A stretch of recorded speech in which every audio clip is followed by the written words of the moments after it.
Siblings are our partners and rivals, our first friends, and our first enemies. Today on Our Lounge, we see how siblings tend to bring the best and the worst out in each other. There's nothing like some good old-fashioned sibling rivalry. This is part one of a two-part saga. I warned my brother not to buy that Dodge. Now, he's blaming me for not letting him use my truck. This is going to be long and inevitably tick some people off, either from my personal views on cars or from my idiot brother. So throw away a count just because I don't want to get in a debate about either. But to start off with, I refuse to buy anything Chrysler. They look fantastic, but their quality control is not good for most of their vehicles. And they don't last unless you put a lot of money into them. Several people I know bought one and regretted it. Overall though, this post is going to be half about a problem child of a truck, and half about my idiot brother. Feel free to call me condescending if you like. I really don't care. And for those who want to ask me why I keep helping my brother when I got no appreciation, I no longer am. This is pretty much the final nail in the coffin. My older brother has always acted like he knows best because he is older by a shade under 2 years. Our parents did well raising us both as equally as possible, but my brother, after he moved out on his own, got a swelled ego that just kept getting bigger. An apt description is to call him a Chad wannabe, I suppose. But I've only owned vehicles I thought would be reliable, like my '03 Toyota Tundra that I bought nearly 3 years ago. It's got a 4.7 V8 engine and over 250,000 miles on the odometer. Yet it still drives fantastic. I paid $6,000 for it when I got it, and while my brother is a Chad, he's not one that's swimming in money, but what money he does have, he doesn't use very wisely. He's also got a 5-year-old daughter with his ex-girlfriend and has to pay child support, so he lives with a friend in a rundown house that's perpetually full of people smoking pot and eating Doritos. We're pretty sure he's helping his friend grow pot and sell it too. His ex won't let their daughter anywhere near that house either. So whenever it's my brother's time for visitation, his daughter goes to our parents' house, and they adore her. She's a very good kid, but my brother often uses her as an excuse to try and get his way on things, which you'll see later. Of all things, I guess my getting a truck really ticked my brother off. He was driving a Subaru Baja that worked just fine, but I guess the big brother has to have the bigger vehicle, or he feels like he's not a winner. I swear, he's had to turn everything into a pissing contest and try to one-up me on everything since I was 18. For example, when I decided to get in better shape and started working out to build some muscle, he decided he was going to become Thor. That's how far he tries to take things. He went out and sold the Baja, then splurged on an '01 black Dodge Ram 1500 4x4 that I warned him not to buy, and he acted so proud of it. I suppose it had been okay if he had got a Ram with a Cummins diesel in it, but no. He got a complete piece of crap that was already way worn out. When he showed me the ad, I looked it over and told him flat out, do not buy this truck. The paint was really rough and worn away, especially on the hood. Dents everywhere, lots of rust, and there were a few other red flags that I pointed out. He acted like I'd ruined his day, and then he called the truck's worn out appearance patina, which I joked was a good name for the truck. He really didn't like it though. I warned him that he should get a Toyota, a Ford, or a Chevy, because they all made much better trucks. But no, he went out and bought that worn out Ram with over 200,000 miles on it. And yes, he overpaid. Or at least in my opinion he did. He got it for $3,000. He said he didn't want a boy truck like my Tundra, he wanted a man's truck like a Ram. I warned him that the truck was going to fall apart, but he dismissed me. The truck itself was slightly lifted. The rims were rattle can painted matte black. It had a rusty and dented steel aftermarket front bumper with a broken winch that had to be cut off with a saw because the bolts were so rusted. The paint was really bad. The rockers were basically gone from rust. The dash was cracking. The interior looked like there was a knife fight in it. The suspension squeaked a lot, and the tires were worn. I took a ride with him in it, and the shocks felt like they were completely dead. The transmission was slow to shift, and it needed a tune-up. And as much as I thought my brother was an idiot, I did want him to at least feel happy with his purchase since he already got the truck. So I helped him work on the Ram. I'm no mechanic, but I could swap some parts. My brother opted to try and fix the rust and paint the truck.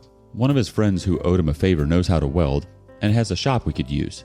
They used some scrap metal to jerry-rig some new homemade rockers on the sides and make patches anywhere there was bad rust that had to be cut out. Not sure how the guy did it. And it was a mix of recycled sheet metal and cut tubing, but it could have been worse looking. For painting the truck, my brother originally wanted to use a cheap Rust-Oleum paint, but that crap doesn't set right and doesn't last. So I made him get a better brand of paint.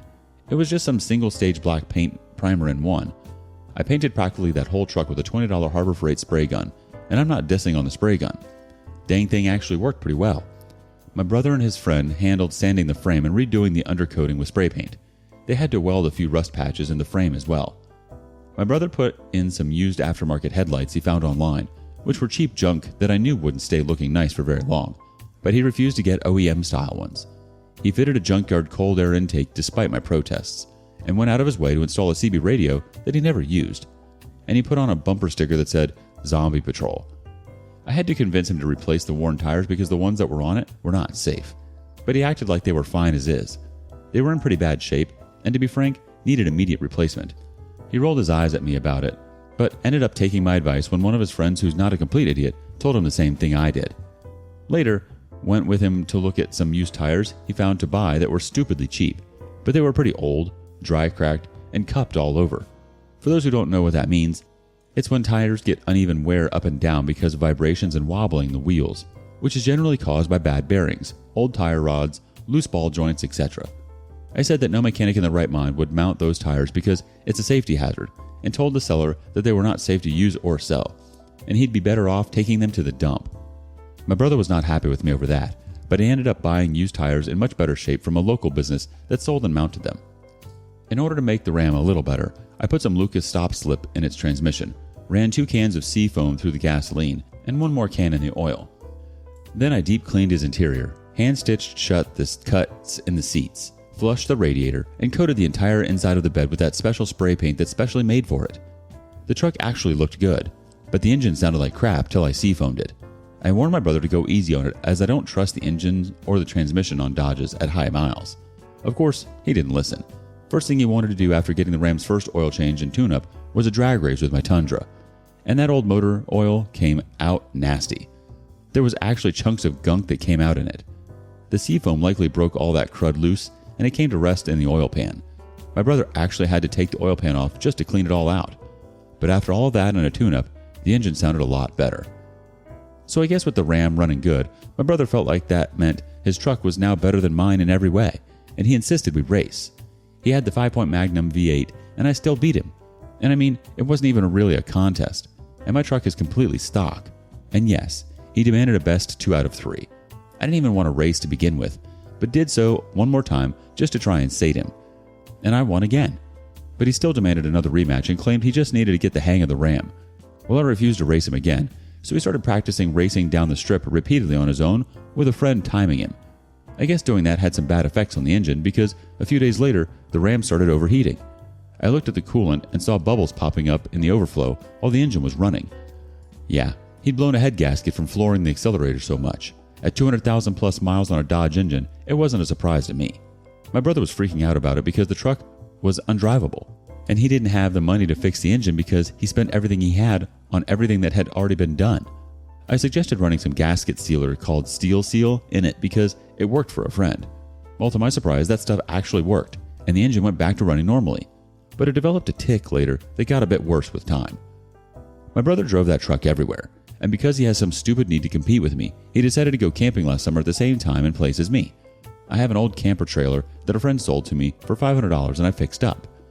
And with the pandemic ruining fun for just about everything, I wanted to get out and enjoy nature for a few days. So you can imagine what my brother did. He went out and got a camper trailer too, and bigger than mine at that. Only it turned out to be in bad shape. And who had to help him fix it before going camping? Me. And his friend with the shop too. But mostly me, because he wanted to bring his daughter camping with him, and he needed his camper to be in better shape. I don't really know crap about woodworking, and most of the materials my brother got for the repairs were used crap he found online or laying around. Old used plywood, used pallets, 2x4s that I'm pretty sure were left out in weather for a while, and more. All stuff he got for free from people in the area and that wanted it gone. The camper needed half its floor ripped out, rotten wood in the walls replaced, the roof resealed, a new vent put in, and there was plenty of mold that had to be rebleached. We got that all fixed and cleaned up, and then my brother repainted it. Then he went camping in the same place as me, and it ended up turning into a friends and family camping trip with way too many people because he invited his friends and somehow convinced our parents to come along too. Imagine 2 old camper trailers surrounded by tents. That's basically how it was. And during the stay, my brother kept bragging about how he's got a camper and his friends don't, and all the work he supposedly put into it. And he didn't mention my helping him once. I called him out on it too, but my brother's friends took his side, including the one who actually helped with the work. at least till our parents told him to stop being a dick and tell the truth, which then got his friends laughing at him and saying he wasn't man enough to admit he had help. And later my brother confronted me and called me a mama's boy for sicking our parents on him, which made no sense at all, and I told him as such. I didn't sick them on him. They did that themselves because his ego wouldn't let him give credit where credit was due. So in response to that, he got drunk and we nearly had a fist fight. My parents ended up taking his daughter home early, and he really didn't seem to care. Just gave him an excuse to drink more and smoke pot. The next thing that went out on the Ram after the head gasket was the cold air intake. It was right after the camping trip too, and probably happened on the way home. The engine blew open the cone filter because he bought the cheapest one he could find. I wanted to put the OEM filter setup back in, but no, it just wouldn't be cool, as he said. About a year later, and the Ram needed a new radiator, water pump, and catalytic converters put in pretty much all at once, and my brother complained to me about the cost. And no, needing a new radiator and water pump was not related to the gasket sealer.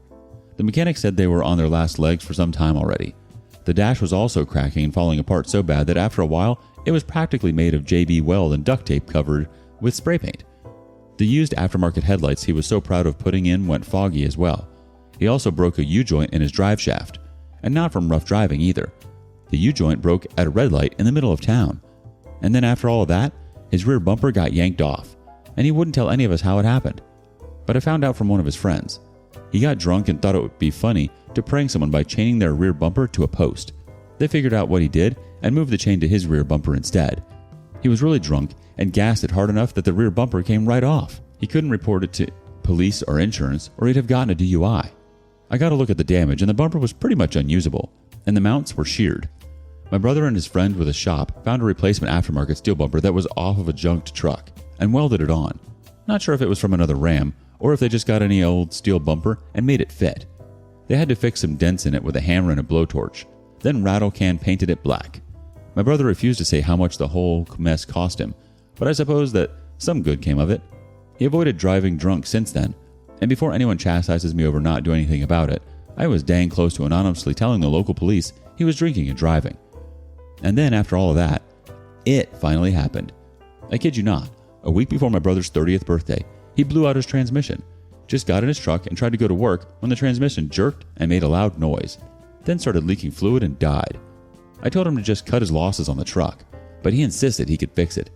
He found another transmission in a junkyard that was untested for like $200 and had it put in.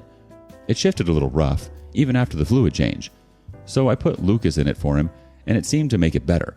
But then that transmission died only 2 months later. He looked up the cost of a rebuilt transmission, and it's nearly as much as how much he paid for the truck. Plus, the mechanic advised he get an aftermarket cooler for the transmission if he was going to get it fixed. I think my brother finally had it at that point because he put the Ram up for sale. He's not going to get a lot for it in its condition. What with scrap metal, rust repair, a dead transmission, and an engine tick, its value is heavily diminished. And now he's blaming me and saying I should have prevented him from buying that piece of crap truck in the first place. I reminded him of how I warned him multiple times. What did he want me to do? Tie him up and lock him in a closet till someone else bought the Ram? He was adamant he wanted it and refused to listen to me. Our parents have called him an idiot that's just trying to pass the blame on me because he wanted a man's truck so badly that he didn't consider whether or not it was crap on wheels. He was warned. He didn't listen. I could have given him an "I told you so," but I think he got it enough from our parents. Right now, he's putting around in his ex-girlfriend's old Ford minivan, which she pretty much gave him out of pity because it looks like crap and isn't really worth anything. And he's got resting witch face anytime I see him driving it because he hates it so much. And with gas and used car prices being so high right now, I doubt he'll be getting a replacement truck anytime soon. My brother then got what he believed to be a brilliant idea. He wanted me to let him use my truck while I used the minivan he got from his ex, because he claimed to be a laughingstock among his friends now for the vehicle he's currently driving. Well, he hangs out with other people who are just like him, so it's probably true. But he still had to learn no as a complete sentence that day from more than one person. His initial reasoning was that he'd rather be seen in a boy's truck than a chick's car, and wonder why his ex dumped him. He absolutely went off on me for telling him no, then actually implied he'd just borrow my keys anyway. I told him if he takes my truck, I will have the cops on his butt. I've got a tracker installed, and there's a camera outside my apartment watching the truck, so he's not touching it. And then gaslit me and said it was my fault for getting a truck in the first place and making him want one. I said it wasn't my fault he sold his Baja, then asked him what entitled him to my primary vehicle more than me, just because his broke. Then he claimed he needs a better vehicle to get around when he has his daughter. I reminded him that his daughter had no bearing on whether or not he drove a minivan or truck, and it certainly didn't mean that he needed my truck just for my niece. In fact, the minivan was a lot better of a vehicle for him to be driving his daughter in anyway. Rather than admit defeat, he actually tried to get help from her parents by calling them on speaker in front of me, and they sided with me immediately, despite his pleas of being a daddy and need of a better vehicle for his little girl. My dad called him a man-child, and my mom told him to stop bugging me as none of this was my fault, and to stop trying to weaponize his daughter to get what he wants. They also agreed it was safer for him to drive the minivan with my niece riding with him, and that they hated that Ram anyway. He left in a huff and has avoided speaking to me for a week, but I still see him around. My brother is not a very good driver, and I will never let him behind the wheel of my Tundra, so long as it can be helped. Not that he ever let me drive his Ram anyway. He loved the joke that I couldn't handle a man's truck, but now he's so sore I won't let him use my truck that he's pouting and giving me the silent treatment. But I really don't care. I came here to rant after all. Honestly, it just sounds like he's jealous of you. It seems like you're much more carefree and you actually have wits about you. He's probably just jealous that you know more than him about vehicles and you can actually repair things yourself. You have to stop enabling them though. I'd stop helping him fix these vehicles of his. He needs to learn some consequences. If he makes irresponsible decisions, he needs to learn. He's definitely a man-child, and his reaction to being called that solidifies that. Update.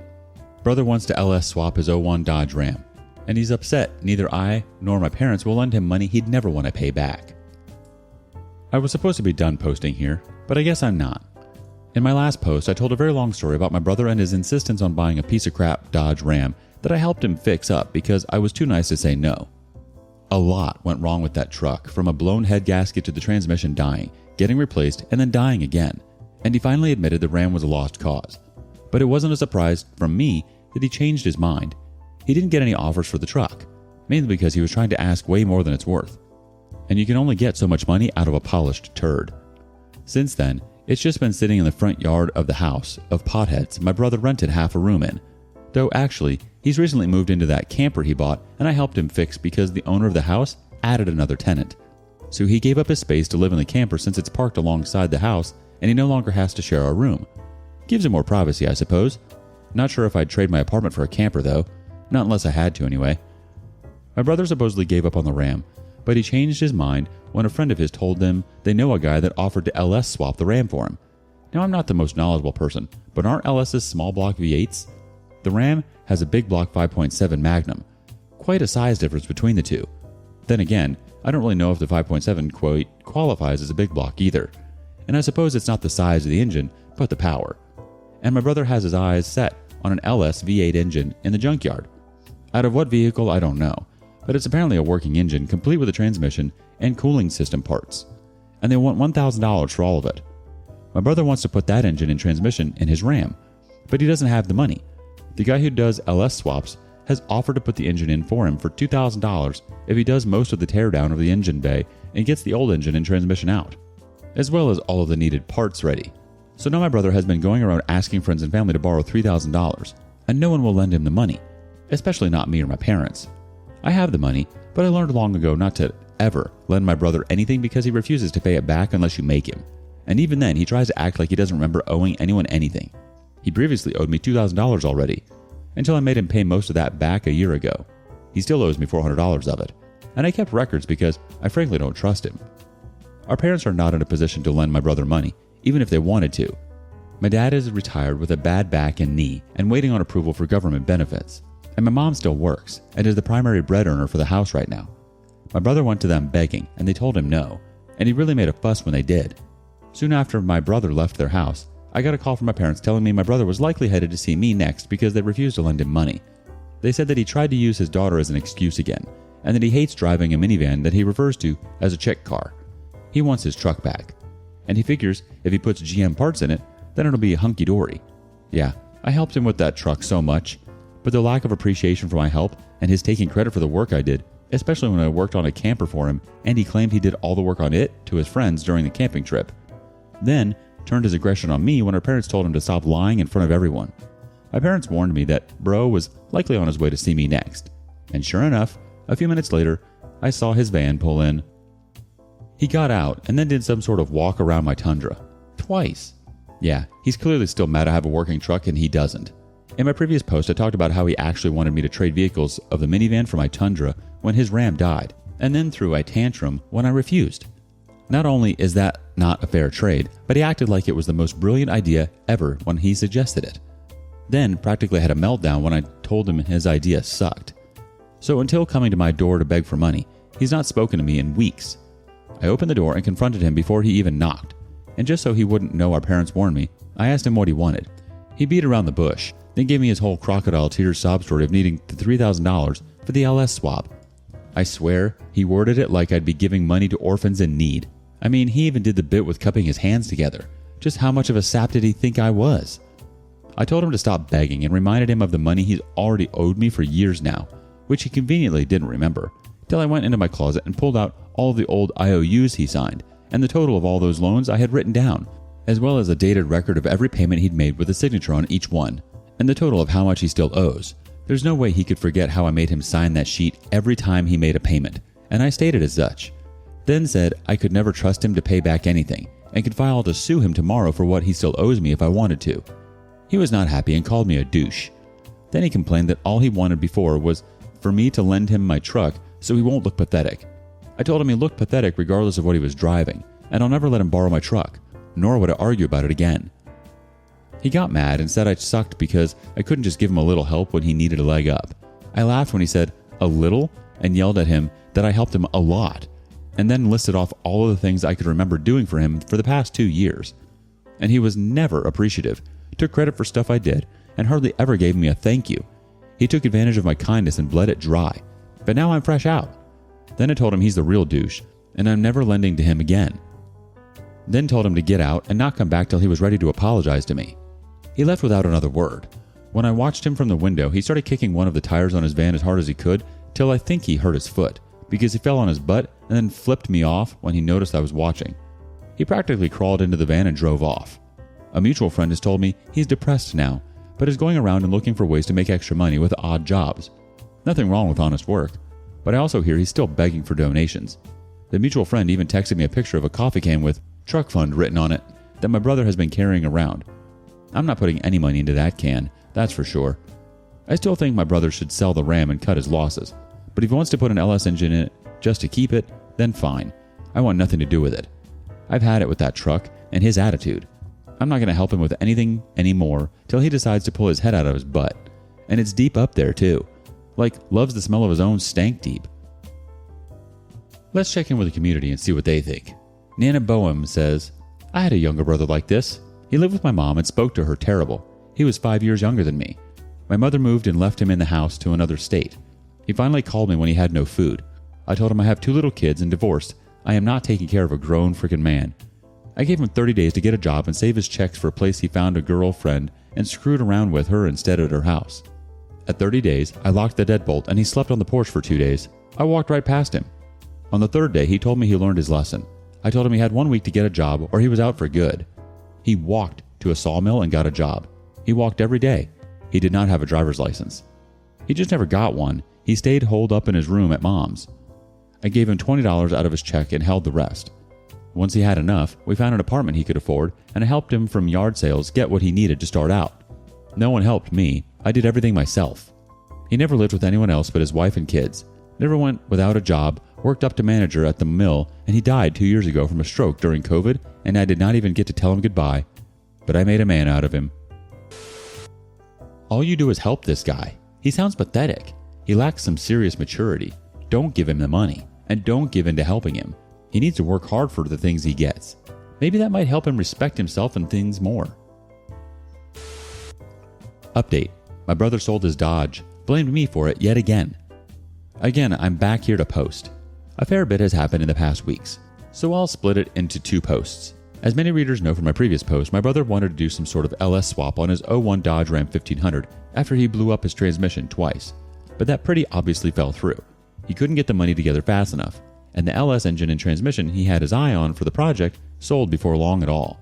I guess that made him admit defeat once again because he put the Ram back up for sale, and this time didn't price it too high and found a buyer in a matter of days. He ended up selling his Ram 1500 for half of what he was originally asking when he first tried to sell it. Somebody, I guess, who's a home mechanic, showed up with a long bed trailer and snatched it up. They said they already had an engine and transmission ready to go in the Ram. So I guess to them, it's a quick flip. I mean, it's had a lot of rust repaired, it's been repainted, the undercoating was redone, it's slightly lifted, it had a new radiator and catalytic converters put in, and they make aftermarket covers for those dashes that tend to fall apart. So I guess to a mechanic it's a quick flip that'd be in and out of his shop fairly quickly. My brother and I at the time still weren't speaking since I chewed him out when he came begging me for $3,000. So everything I know about the situation comes from mutual friends and our parents. My brother was still blaming me for what happened to everyone he could, not because I got a truck and somehow made him want one too. No, that ship has sailed. This time he's griping about how much money and work he had into that Ram only to get $1,500 back. A costly mistake indeed, and somehow it's my fault to him. And believe me, he's been asked how it's my fault, and I've heard he tried multiple different excuses, none of which made any sense. Excuses like, OP wouldn't give me the money to fix my truck or lend me his, and now I look like a chump. Or, it's all OP's fault I'm stuck in a freaking minivan. So helping me was the least he could have done. Even his pothead roommate said he was being a narcissist idiot, and that's saying something as I've met those guys and they are huge idiots. I've heard my brother was laughed at a lot for it by his friends. He tried complaining about me to mom and dad too, and they didn't let that slide. They called him out on everything, called him a jealous narcissist man-child, and then kicked him out of the house and said not to come back till he gets his head on straight, stops blaming his crap on others, and apologizes to everybody, especially me for projecting his problems onto. He can't keep their granddaughter from them anyway, as their mom brings the girl to their house instead of where my brother lives. My brother's friends told me he was basically spending all his spare time pouting and locked in his camper. One of them said they think he was actually crying in there and refusing to come out after he sold the Ram. If he hadn't been such a douche to me, I'd feel sympathy for him. But I'm fresh out of that after everything he's put me through. I heard he spends a lot of his spare time on his laptop and phone browsing used truck ads. But it's going to take him a while to afford anything with prices being so crazy right now. Plus, his standards. It's got to be a man's truck after all. Whatever he ends up getting. He can save up and get another Dodge or a Toyota like mine, or any other brand for all I care. Even a Honda Ridgeline would work. By the way, I'm not dissing that truck mechanically, just not a fan of the way it looks. He can't afford to sell his minivan anyway because it's his only source of transportation. Not that it's really worth much of anything. Though what he did next, none of us saw coming. He decided to turn that old van into some sort of homemade truck. I think this guy is really unhappy with himself, but that's up to him. He needs to step up and make some moves. Change his life around. It starts with him. He should look to you as inspiration to be a better man and not see that as a hindrance. What do you think? What would you do if this was your brother? Thank you for joining us today on Our Lounge. Before you go, be sure to like and subscribe and hit that notification bell. If you have something you want to say regarding today's content, share that with us in the comments below. And stay tuned for part 2.